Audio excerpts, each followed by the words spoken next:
Tiga kesilapan yang sering dilakukan oleh semua investor-investor. Tak kisahlah anda invest dekat apa-apa aset sekalipun, tapi tiga kesilapan ini sering kali berlaku kepada semua orang. Yang pertama, bila buat technical analysis, suka zoom in terus, suka tengok time frame kecil terus, tapi tak faham apa time frame besar, apa view lebih besar. Alright, itu yang kesilapan yang pertama. Atas sebab itu, bila anda zoom in terlalu dekat sangat, maka anda terlepas view yang eagle eyes yang jauh lebih besar, yang boleh mempengaruhi ataupun menyebabkan trading yang short term anda tu menjadi gagal. Jom kita kupas. Ini contoh market Bitcoin. Anda boleh nampak ni candle harian tu. Korang boleh nampak bila market naik, dia agak kecil candle dia, tetapi bila market jatuh, agak besar candle dia. Dekat sini anda boleh nampak bahawa memang sell tengah kuat pada market sekarang, iaitu pada market kripto. Itu kesilapan yang pertama. Kesilapan yang kedua dan sering menjadi kesilapan utama kepada semua investor-investor.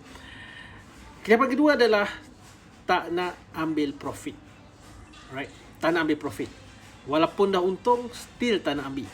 Hanya tengok semata-mata. Sebab anda kena faham, dalam market, dia ada naik dan ada turun.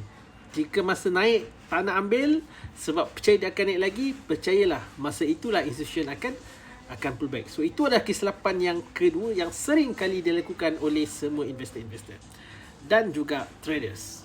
Kesilapan yang ketiga adalah fundamentally market structure kena tengok view lebih besar.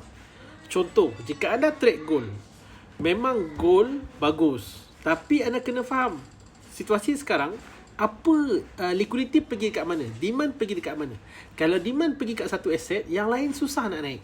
So fundamental ni lah yang anda kena tahu. Macam sekarang, liquidity banyak pergi dekat oil. Situasi yang berlaku perang sekarang memang membuatkan demand oil naik. So bila oil naik, aset-aset lain pun akan kena tempias dan ramai institution akan exit, akan jual, menyebabkan sell pressure untuk anda punya aset sangat-sangat besar.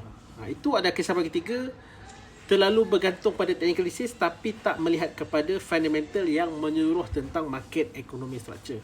So itulah tiga kesilapan yang sering dilakukan. So kalau anda nak belajar lebih detail, nak mendapatkan formula untuk anda tahu tentang teknik-teknik ini, anda boleh dapatkan Rule 20 dalam e-learning from zero to crypto traders, dan juga cikgu akan bagi percuma e-book, video-video yang akan membantu anda gunakan technical analysis. Sempena hari raya ni kita ada 70% diskaun, so klik link ke bio dan selamat belajar ikut masa anda sampai anda berjaya.